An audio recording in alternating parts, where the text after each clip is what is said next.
Before we start, one production note. In this episode, we again have quotes from Roald Dahl.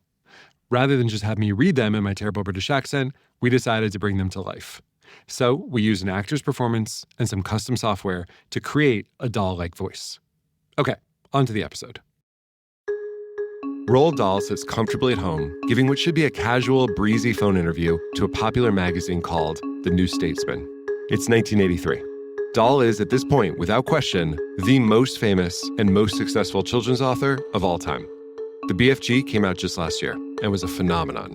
The Witches is about to be published to critical acclaim. On the phone with Dahl is Michael Coren, a young theater critic. Coren is just out of college. He's not an experienced journalist or some sort of master interrogator. This isn't some kind of brilliant gotcha moment. But Dahl is in one of his dark moods. Coren asks about a book review that Dahl recently wrote. The book centered on the very thorny topic of Israel's invasion of Lebanon the previous year. Dahl decides he doesn't just want to talk about the book or his review of it. He wants to widen things. He wants to talk about the Holocaust. You know, the generational tragedy where 6 million Jewish men, women, and children were systematically exterminated. It might be the most softball topic in all of journalism. Anyone in their right mind recognizes the immense scale of the horror and expresses a firm desire for it never to be forgotten and to never happen again. Instead, here's what Roald Dahl says to the young journalist. There is a trait in the Jewish character that does provoke animosity. Maybe it's a kind of lack of generosity towards non-Jews. I mean, there's always a reason why anti-anything crops up anywhere. And then he goes on to say, even a stinker like Hitler didn't just pick on them for no reason. Okay. This is what we've been waiting for, folks. Here we go. From My Heart Podcasts, Imagine Entertainment, and Parallax, I'm Aaron Tracy, and this is The Secret World of Roald Dahl, Episode 7. Now, if you're worried we're about to waste a whole lot of time dissecting one unrepresentative quote that didn't really reflect who Dahl was or what he believed in, don't be. The quote I just read wasn't a one-off comment. There's extensive evidence of Dahl's bigotry. Dahl biographer Jeremy Treglone records a bunch of problematic stuff that Dahl said and did throughout his life. At his social club, for instance, Dahl's daughter Tessa remembers her father complained about the number of Jews who were members. He got drunk one night and stood up to make a speech. Diners at nearby tables told him to shut up. Dahl was thrown out, and his club membership was revoked, says Treglone. Dahl's editor, the legendary Robert Gottlieb, who worked with so many brilliant writers from Nora Ephron to Toni Morrison to Robert Caro, he believes that Dahl's prejudice against Jews grew worse after he and Dahl had a falling out. Now, a little context. Career-wise, Dahl was on top, having already published most of his iconic children's books. But in his personal life, Dahl was a bit of a mess. He had divorced Patricia Neal after 30 years of marriage. He was in constant physical pain from back surgery stemming from that crash in the desert decades earlier. And while he's having all this career success, he's very insecure about people thinking he can only write for kids. So, when he's offered the chance to review a book about Israel in a literary journal, he sees it as a rare opportunity to write for adults. And he's going to make the most of it. As I mentioned, the review comes out in 1983. It's not excusing Dahl to say that certain prejudices were more common in mainstream culture back then. Just look at our movies of the era. Some of the biggest films of 1983 to 1984 were 16 Candles, the John Hughes classic, featuring Long Duck Dong, the Chinese exchange student. Trading Places, the Eddie Murphy breakout, which includes blackface, along with a bunch of class-based stereotypes. Indiana Jones and the Temple of Doom, where Indian characters are depicted as either noble mystics or bloodthirsty savages. And on TV, Three's Company is the big show, which is basically one long gay panic joke. Now, a confession. I still love some of those movies, and that's part of why this is so complicated. I can still laugh at a lot of the jokes in Trading Places and just ignore the offensive ones. But I know I'm in a privileged position to be able to do that. And of course, not everybody wants to do that. So, back to that book review. It's just as problematic as the interview he gives about it. It's for the journal Literary Review. The book tells the story of the recent Israeli siege of Beirut. But in his review, Dahl goes beyond the contents of the book. He takes the opportunity to write a passionate denunciation of the entire Israeli-Palestinian conflict, which he broadens into an attack on Israel and Jewish people everywhere. And yes, This has a ton of contemporary relevance. The same stuff is happening all over again today. Here's the beginning of Dahl's book review. In June 1941, I happened to be in, of all places, Palestine, flying with the RAF against the Vichy French and the Nazis.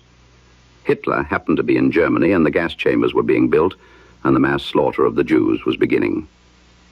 Our hearts bled for the Jewish men, women, and children, and we hated the Germans. Okay, so far, Dahl is throwing in some of his own biography to relate to the contents of the book. And then he continues. Exactly 41 years later, in June 1982, the Israeli forces were streaming northwards out of what used to be Palestine into Lebanon, and the mass slaughter of the inhabitants began. Our hearts bled for the Lebanese and Palestinian men, women, and children, and we all started hating the Israelis. Okay, so he's connecting what he saw as a pilot in the war with what he sees now. But then he ramps up to this, referring to the Jewish people. Never before in the history of man has a race of people switched so rapidly from being much-pitied victims to barbarous murderers.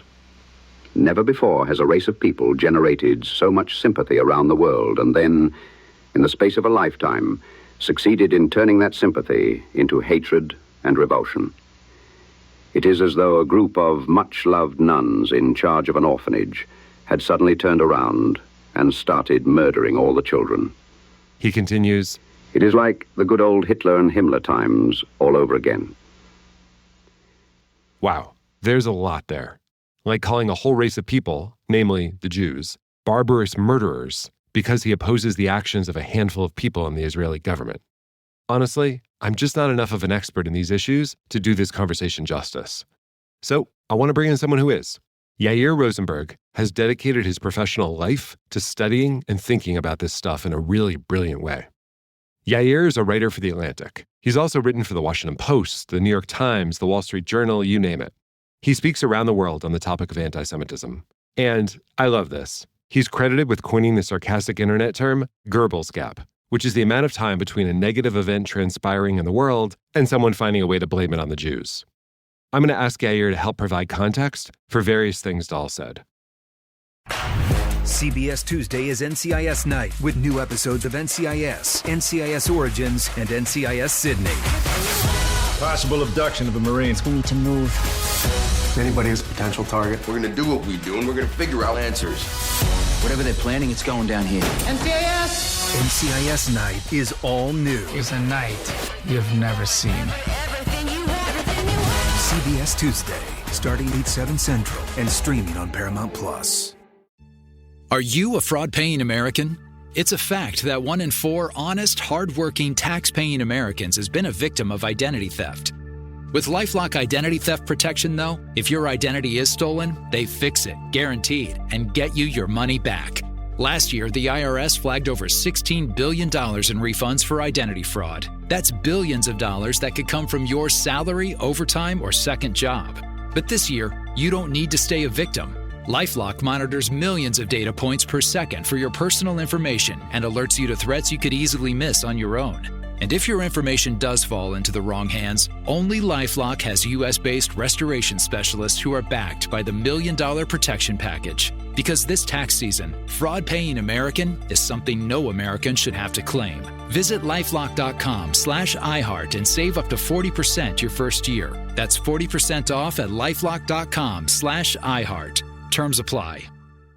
Owning a home is full of surprises. Some wonderful, some not so much. And when something breaks, it can feel like the whole day unravels. That's why HomeServe exists. For as little as $4.99 a month, you'll always have someone to call. A trusted professional ready to help, bringing peace of mind to 4.5 million homeowners nationwide. For plans starting at just $4.99 a month, go to HomeServe.com. That's HomeServe.com. Not available everywhere. Most plans range between $4.99 to $11.99 a month your first year. Terms apply on covered repairs. You've never been one to settle. Stand down or stand still. You're a lifelong learner, energized by excellence. There's a fire inside you can't ignore. You've got competition to outrun, momentum to build on, and your own high standards to meet. Stop now?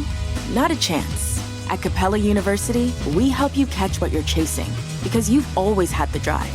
Now, go earn the degree. Capella University. What can't you do? Visit capella.edu to learn more.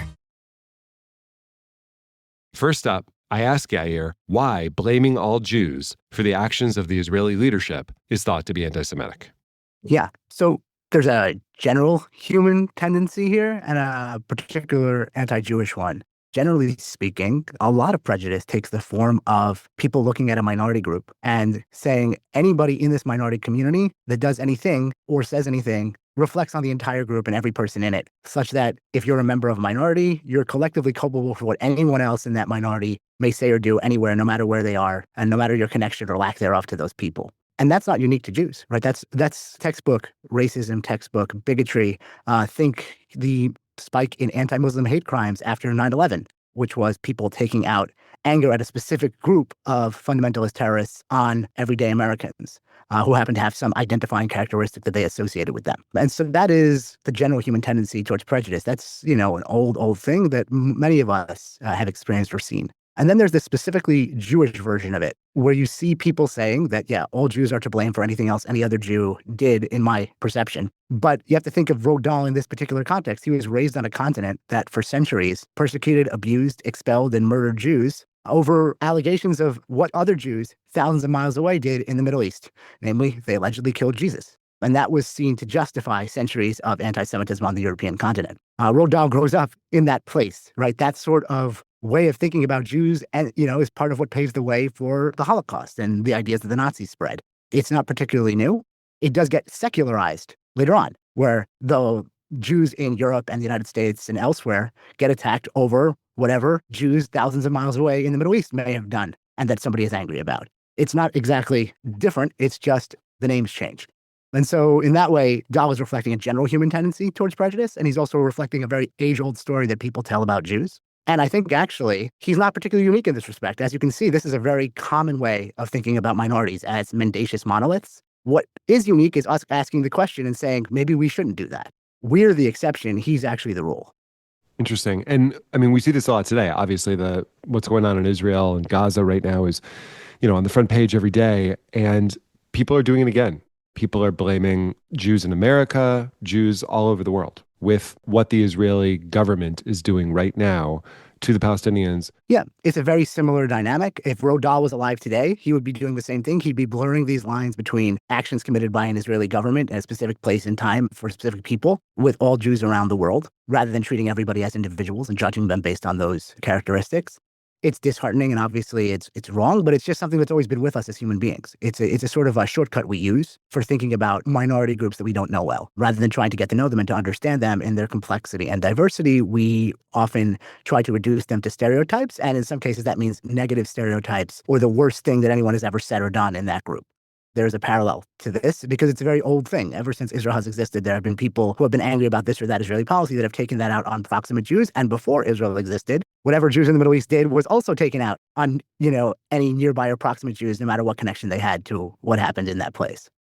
Dahl also makes reference to, quote, those powerful American Jewish bankers. And he asserts that the United States government is, quote, utterly dominated by the great Jewish financial institutions over there.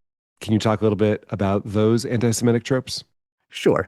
There are two kinds of anti-Semitism, generally speaking. One is the personal prejudice. This is the kind of bigotry that most of us are familiar with, which is, I don't like that person because they're different. They're too Jewish, they're too Muslim, they're too black. And that's a social prejudice, and it's very harmful to the people targeted by it.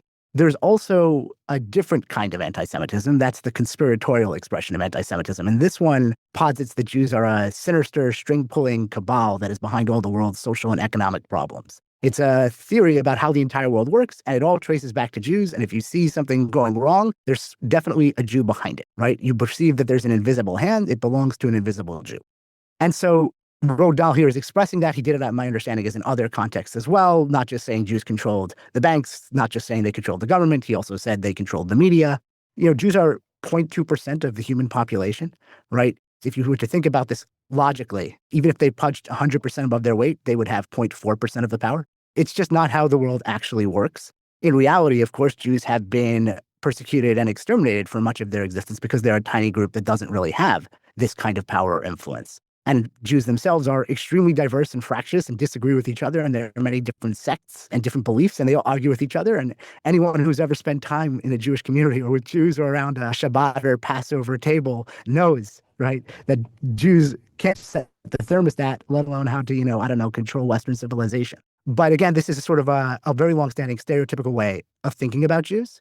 And, Dahl is reflecting it. In the case of, Jewish bankers and others controlling the government, you might wonder, how did 2 out of every 3 European Jews get killed in the Holocaust if this incredible Jewish conspiracy was there running the show? It seems extremely bad at its job.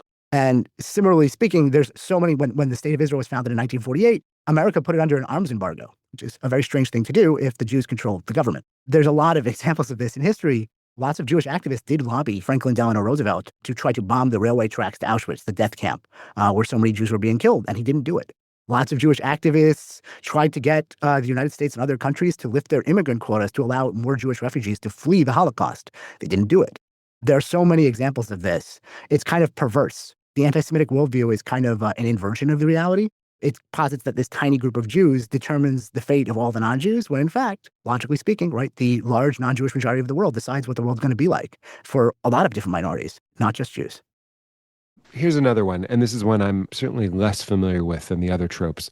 Talking about Jewish victims of the Holocaust, Dahl said, quote, "If you and I were in a line moving towards what we knew were gas chambers, I'd rather have a go at taking one of the guards with me, but they," meaning the Jews, "were always submissive." What is that about? So this is more complicated than simply some sort of anti-Semitic idea. It's actually a critique that many people have leveled against Jewish victims of the Holocaust, which is a harsh thing to do, to critique victims of the Holocaust, but it's been done. And some of the people who leveled that critique, ironically, were people that Dahl hated, Zionists. Some Zionists said that the problem of the Jews of Europe is that they didn't defend themselves and that they weren't strong enough, and so that they need a state and an army so that things like this can never happen again. And the irony is that Roald Dahl is criticizing these Jewish victims of the Holocaust for this in the same way as some of the founders of the State of Israel criticized their Jewish forebears. And yet he doesn't support anything that Israel does militarily. And Dahl says that Jews were too weak and pathetic and they went like lambs to their slaughter and they didn't fight back. But then when Jews go along and say, you know what, we're going to found a state and have an army, and then we're going to fight back when we perceive ourselves to be threatened, well, then he says they're incredibly evil, bloodthirsty, and militaristic. Heads, Roald Dahl wins, tails, the Jews lose. And this is a very common way that bigots relate to minorities they don't like. Basically, there's nothing they can do that is right. And they're attacked for absolutely contradictory things. No matter what they do and no matter how they change, they're always subject to the same prejudice, because the word prejudice comes from prejudging. You've already prejudged the community, and then you come up and backfill the justifications afterwards. To go back to this specific instance for just a second, just because it's really something I don't know about. There's an idea among people that the Jews during the Holocaust should have wrestled their Nazi guards to the ground more. They should have gotten together and wrestled them. What is... Yeah, no, so I think, so exactly. So this is good because you give me a chance to say something I should have said at the outset, which is I think it's an unfair critique, whether leveled by Zionists or leveled by Roald Dahl, the anti-Zionist. I think the idea that the Jews could have somehow overturned or fought back in any really effective capacity against this Nazi empire is not a reasonable critique. That being said, the other thing to note is that plenty of Jews did. The critique is wrong because plenty of Jews did attempt to fight back. The reason we know it wouldn't work is because they failed, or they weren't successful in saving so many of the Jews. You have the Warsaw Ghetto Uprising, perhaps the most famous example of resistance to the Nazis, but it did ultimately fail. You similarly had plenty of Jews who joined the various resistance movements in different European countries against the Nazis and helped fight back and also helped spirit Jews and others away to safety. All of these things actually did happen, and they did make a difference, but they weren't the same thing as defeating the Nazis. It wasn't something that the Jews, in their tiny numerical rounding error in the human population, ever could have possibly done. So it's good that you circled back, because I do think you actually kind of at the foreground by saying, I think personally, right, the critique is wrong. It's historically wrong and it's morally inadequate. And at the same time, it is very revealing about Dahl that he can make this critique and then at the same time attack Jews for being, so pathetic and so inept and so weak. And then when they act strong and they're militaristic, then they're evil for being bloodthirsty and villainous. Did he ever spell out what he actually thinks Jews were allowed to do and what they should be? Or, is it no matter what they do, they can never please Roald Dahl? That was Yair Rosenberg, staff writer at The Atlantic and author of the newsletter Deep Shtetl. I also want to mention that while Dahl died without apologizing for his anti-Semitic comments, years after his death, the Dahl family did issue a formal apology. It was around the same time that Netflix purchased his whole catalog. Here's the statement in its entirety, which you can also see at roalddahl.com/apology. The Dahl family and the Roald Dahl Story Company deeply apologize for the lasting and understandable hurt caused by Roald Dahl's anti-Semitic statements. Those prejudiced remarks are incomprehensible to us and stand in marked contrast to the man we knew and to the values at the heart of Roald Dahl's stories, which have positively impacted young people for generations.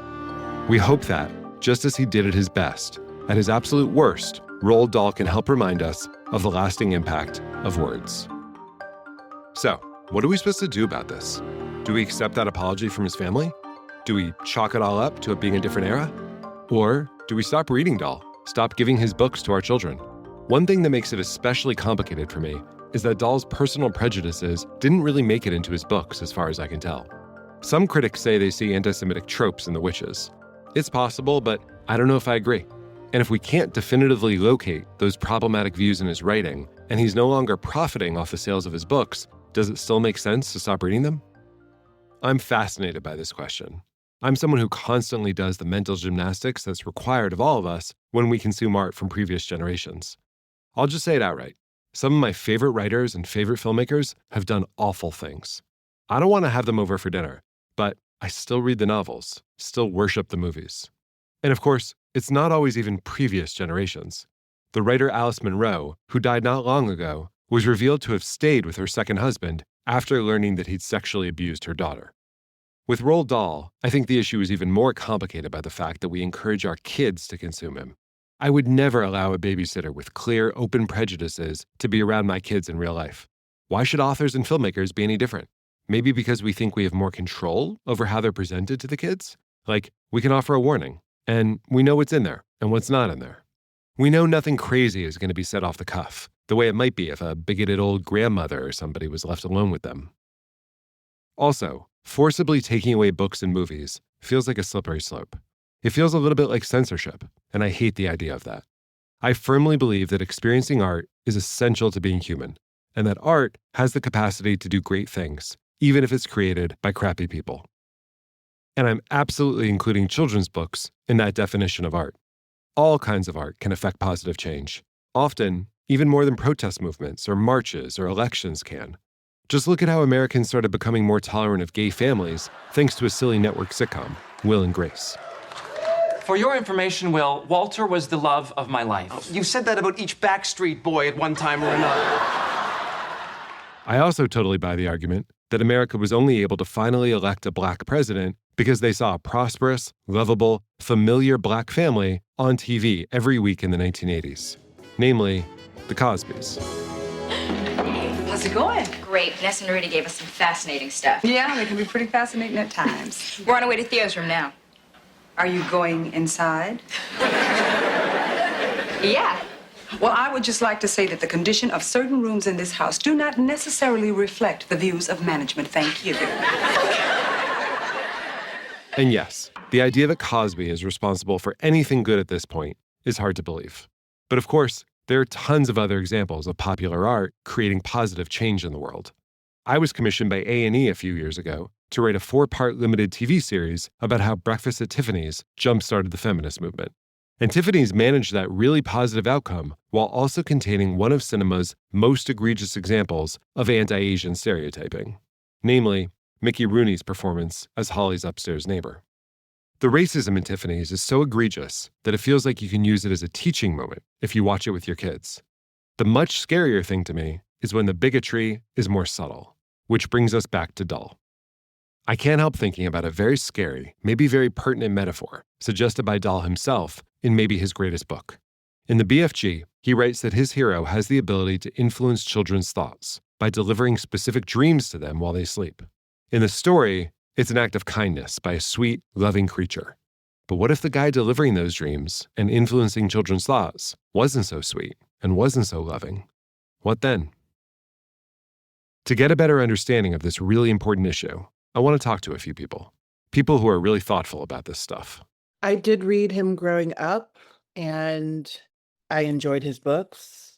That's the voice of the great Roxane Gay. She's a best-selling writer and critic.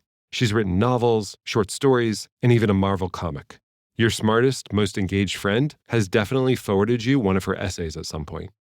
I'm very excited to talk to Roxane about all of this. She has really strong, clear feelings on the subject. CBS Tuesday is NCIS Night with new episodes of NCIS, NCIS Origins, and NCIS Sydney. Possible abduction of a Marine. We need to move. Anybody is a potential target. We're gonna do what we do, and we're gonna figure out answers. Whatever they're planning, it's going down here. NCIS! NCIS Night is all new. It's a night you've never seen. CBS Tuesday, starting 8/7 Central and streaming on Paramount Plus. You've never been one to settle. Stand down or stand still. You're a lifelong learner, energized by excellence. There's a fire inside you you can't ignore. You've got competition to outrun, momentum to build on, and your own high standards to meet. Stop now? Not a chance. At Capella University, we help you catch what you're chasing because you've always had the drive. Now, go earn the degree. Capella University. What can't you do? Visit capella.edu to learn more. It's Shelley Rome. Late at night, I think a lot about how the mind actually works. That's why I use the Waking Up app created by Sam Harris. It blends meditation with real science and ideas that help you see your mind differently. If you want a smarter, calmer reset, explore Waking Up for 30 days free with my link, wakingup.com/Rome. Support for the show comes from Public, the investing platform for those who take it seriously. On Public, you can build a multi-asset portfolio of stocks, bonds, options, crypto, and now generated assets, which allow you to turn any idea into an investable index with AI. It all starts with your prompt. From renewable energy companies with high free cash flow to semiconductor suppliers growing revenue over 20% year over year, you can literally type any prompt and put the AI to work. It screens thousands of stocks, builds a one-of-a-kind index, and lets you backtest it against the S&P 500. Then you can invest in a few clicks. Generated assets are like ETFs with infinite possibilities, completely customizable and based on your thesis, not someone else's. Go to public.com/podcast and earn an uncapped 1% bonus when you transfer your portfolio. That's public.com/podcast. Paid for by Public Investing. Brokerage services by Open to the Public Investing Inc. Member FINRA and SIPC. Advisory services by Public Advisors LLC, SEC registered advisor. Generated assets is an interactive analysis tool. Output is for informational purposes only and is not an investment recommendation or advice. Complete disclosures available at public.com/disclosures. What I want to talk to you about is, Dahl also said some very anti-Semitic things. And I struggle with whether or not I can read his work. And sort of even more importantly for me, I guess, can I give his books to my little kids to read? Which leads to kind of a larger question about whether we can ever separate an artist's private beliefs from their public art. So I think you've written really wisely about this topic. And I was hoping you could just talk a little bit about your own experiences grappling with that question. Yes, I mean, it's a question I think about quite a lot. And certainly as a feminist, it's a question I'm asked about a lot. And I, for one, don't believe you can separate the art from the artist, nor do I think you should.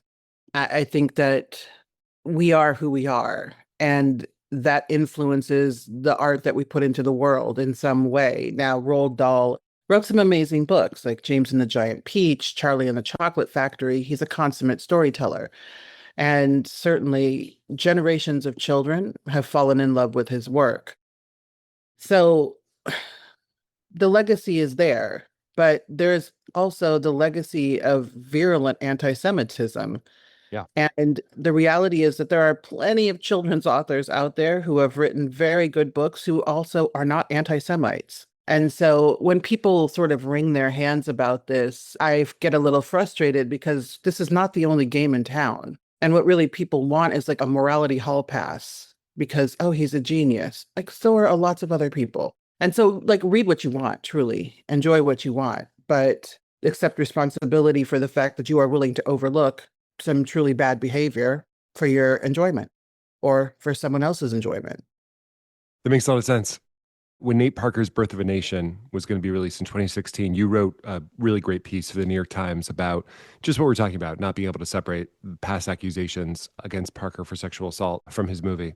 Reading the piece, I mean, tell me if I'm wrong, but it felt a little bit like one of the things that troubled you most about that situation was how he handled it. He sort of made the apology all about himself. With Roald Dahl, it's tricky, right? Because he's not around to defend himself anymore or apologize for that matter. And I'm not saying he would apologize. In fact, he probably wouldn't, but who knows? Does that play in for you in terms of long dead artists? Like, do you have trouble reading Edgar Allan Poe, knowing that he married his 13-year-old cousin, or T.S. Eliot, or Norman Mailer, or more recently, Alice Munro? What does it do for you when it's sort of someone who is not around to defend themselves or not defend themselves? I mean, that doesn't even factor for me. I think that it would be great if these people could apologize, but I doubt that most of them would be apologetic because most of them would not think that they had done anything wrong, or they would be like, yeah, I said it and I believe it. And so what? It just doesn't even factor. And I have no problem not reading these people. I just don't, because there's so much amazing literature out there. And I know, for example, a lot of people feel a true sense of loss over Alice Munro, but every time I think about, oh, her incredible short stories, I have far more empathy for her daughter, who she was willing to sacrifice because of her own weakness. I'm a human being. I can understand sort of that why she made that choice of choosing her husband despite the harm that he was doing to her child, but it's not okay. And I'm not speaking for anyone else. I'm only making these decisions for me. And, a lot of times people really overestimate the power of writers in terms of like, oh, what do you mean I can't enjoy this thing I want to enjoy? Like, do what you want. But what you want is for me to say it's fine. And I can't say that because I don't think it is. But I also, who cares what I think? What do you think? So I don't struggle with these things in that I just tend to value the dignity and the lives of these people's victims far more than the people who have made such egregious mistakes themselves. And the counter argument often is that we're all human and we all make mistakes. And that is absolutely true. We are all flawed. And I include myself in that. But I also know that I'm never going to be an anti-Semite. I'm never going to be transphobic. I know who I am. There are some mistakes most of us don't make. I'm never going to commit sexual violence. And so I think that we have to also remember that these are things that are a matter of scale and that we can't compare our normal human foibles and flaws with people who are criminals and bigots. I think that makes a ton of sense. When I buy a Mel Gibson movie or rent a Roman Polanski movie or buy a Kanye West song, I feel like I'm giving them money, right? Mm-hmm. And that bothers me. It sounds like for you, it's not as much about whether or not we're sort of enriching them or helping them. It's more just you have trouble enjoying it, right? Is that right? I have trouble looking past, like, for example, I used to really enjoy Kanye West's music before we found out who Kanye really is. I just can't enjoy it anymore because every time I start to be like, oh, yes, listen to that beat drop, because he is brilliant. And I acknowledge that. He's also truly a horrible person. So I just can't. And that's just the way I'm made up. I don't even think about the enrichment thing. I think people really overvalue their dollar. It's like Kanye Rich is already wealthy. Buy his music, don't buy his music. It's not really changing his bottom line. I mean, I don't think we should consume his music. I don't think we should enrich him or fatten his coffers. But I do think that for me, it's just something I can't do. And I don't, not even can't, of course I could. I don't want to. I can no longer enjoy The Cosby Show. And I loved that show. I loved it because we weren't really allowed to watch TV growing up. And that was one of two things we were allowed to watch. It was that and Little House on the Prairie. It's sad. And I definitely lament, the loss. Do you think a writer's personal views always, or their prejudices or their outlooks or their viewpoints always find a way into the work? And if they don't, does that change the calculus at all? I don't think that a writer's views always infuse themselves into the work. I do think that there are some writers and other artists who are very capable of hiding their true selves, but it's rare. It's rare. I do actually think that's what makes Roald Dahl such a tough one. For the most part, you really would not know his beliefs if you didn't know about them, if you didn't go and look up information about the artist. Certainly it's not something I ever knew about until recently, like in the past decade. It's challenging.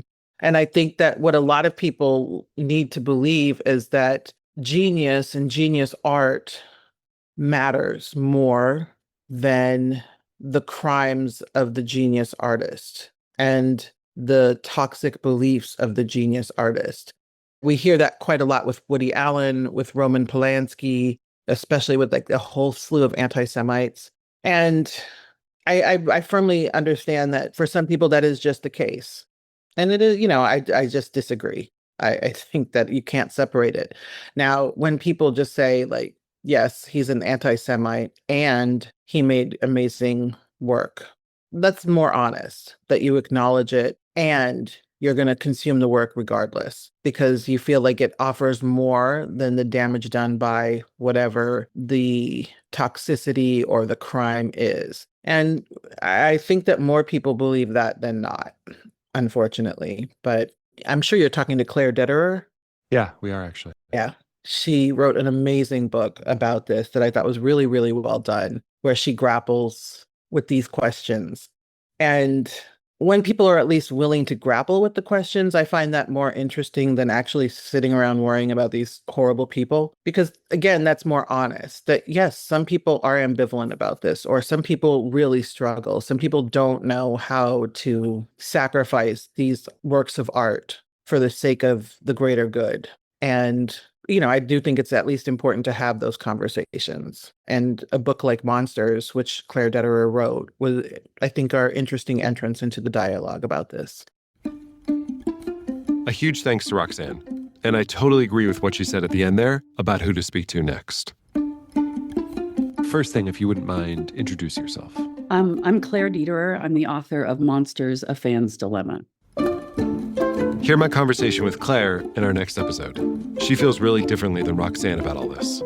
We'll also get into the nitty-gritty of an explosive controversy regarding Dahl's work 32 years after his death that seemed to get the entire world talking about him again.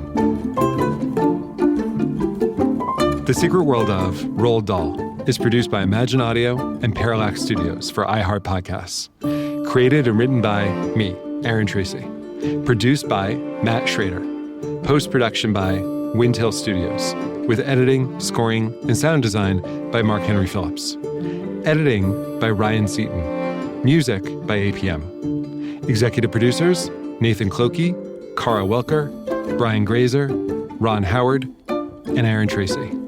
Additional voice performances and recreation by Mark Henry Phillips and 11 Labs. If you enjoyed this episode, be sure to rate and review The Secret World of Roald Dahl on Apple Podcasts or wherever you get your podcasts. Copyright 2026. Imagine Entertainment, iHeartMedia, and Parallax.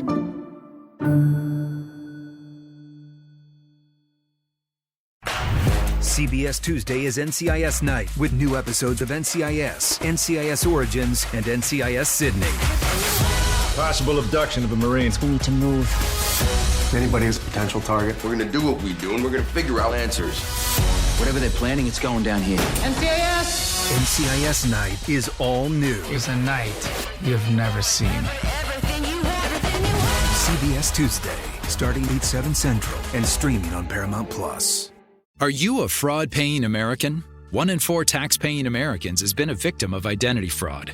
With LifeLock, if your identity is stolen, they fix it, guaranteed, or your money back. Last year, billions in refunds were stolen. Could be from your salary, overtime, or second job. Gone. But this year, you don't need to stay a victim. Because this tax season, fraud-paying American is something no American should have to claim. Save up to 40% your first year. Visit LifeLock.com/iHeart. Terms apply. It's football season, and now you can get anything you need for game day delivered with Uber Eats. Well, almost anything. You can't get a running back, but baby back ribs? Yes. Uber Eats, official on-demand food delivery partner of the NFL. Hey, it's Shelley Rome on Z100. I'm someone who really likes to understand why we think the way that we do, not just how to relax. That's what pulled me into the Waking Up app created by neuroscientist Sam Harris. It combines meditation with real science and thoughtful storytelling about the mind. I use it after my late night shift to slow things down and gain much needed perspective. If you're looking for a clearer way to reset, explore Waking Up for 30 days free with my link, wakingup.com/Rome.